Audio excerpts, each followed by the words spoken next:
Bulb जलेगा,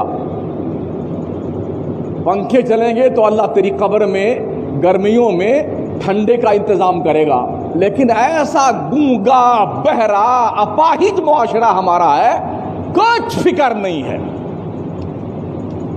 यूं तो फिक्र ऐसे भी नहीं है, दूसरे जब झोली फिराई जाती है तब सूरदास ऐसे आंखें मीच के बैठते हैं कि झोली फिराने वाला गुजर जाए खैरियत से, हमें 10 रुपए डालने ना पड़े तो बड़ा अच्छा हो। यही हो रहा है ना। मस्जिद का पंखा इस्तेमाल करते हो, दिन भर इसको मुसाफिर खाना बना के रखते हो अल्लाह के घरों को। कूलर तुम्हारे बाप का चलता है, बिजली का बिल कौन भरता है?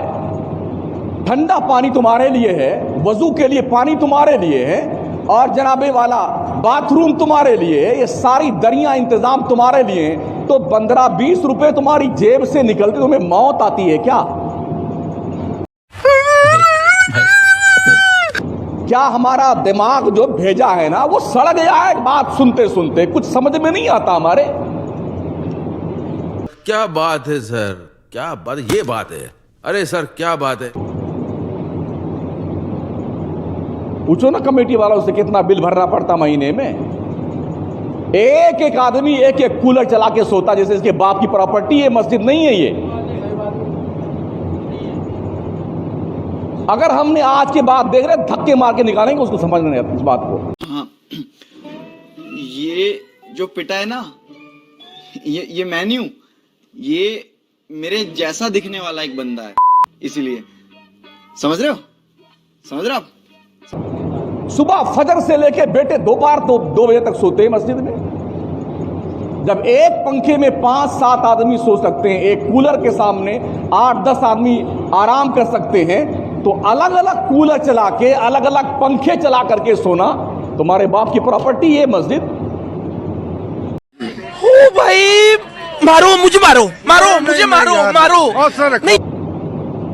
और इतने बदतमीज किस्म के लोग हैं, पंखे चला के आराम से बैठेंगे और जब जाने लगेंगे तो ये भी तौफीक उन बदबख्तों को नहीं होती है, कम से कम बटन तो बंद करके जाए पंखे का।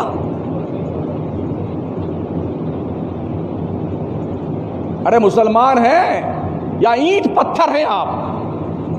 कुछ भेजे में बात समझ में नहीं आती है क्या? आपका कभी गुरुद्वारे में कभी मंदिर में लोग वहां पर जो रफाही काम करते हैं ना, जो हमने पढ़ा है, जो हमने सुना है, लाखों लाखों रुपए डोनेशन देने के लिए लोग लाइन में खड़े रहते हैं, महीनों बाद नंबर आता है, महीनों बाद। इसे जानते हो नहीं आप लोग? कि तुम कहां मर जाते हो जब तुम्हारी मस्जिद की बारी आती है? तुम्हारे दिमाग की बत्तियां क्यों बुझ जाती हैं जब मस्जिद में आते हो? तो क्या ये समझते हो कि हमारे मोहल्ले की मस्जिद है? हमारी मस्जिद तुम्हारे बाप की नहीं है ना, हमारे बाप की मस्जिद, मस्जिद खुदा का घर है, खुदा का। सुन लिया? हाँ, ये अल्लाह का घर है, किसी के बाप की प्रॉपर्टी नहीं है मस्जिद। शराफत से नमाज पढ़ने आइए, इंसानियत से रहिए मस्जिद में, अल्लाह घर में। मस्जिद को चौपाल बना लिया तुमने यार। 5 माह बैठे गप्पे लड़ा रहे हैं, 10 माह बैठे डींगे मार रहे हैं। इसी काम के लिए रमजान आया हुआ क्या? तुम्हारी डींगे सुनने के लिए, तुम्हारी बकवास सुनने के लिए रमजान आया है?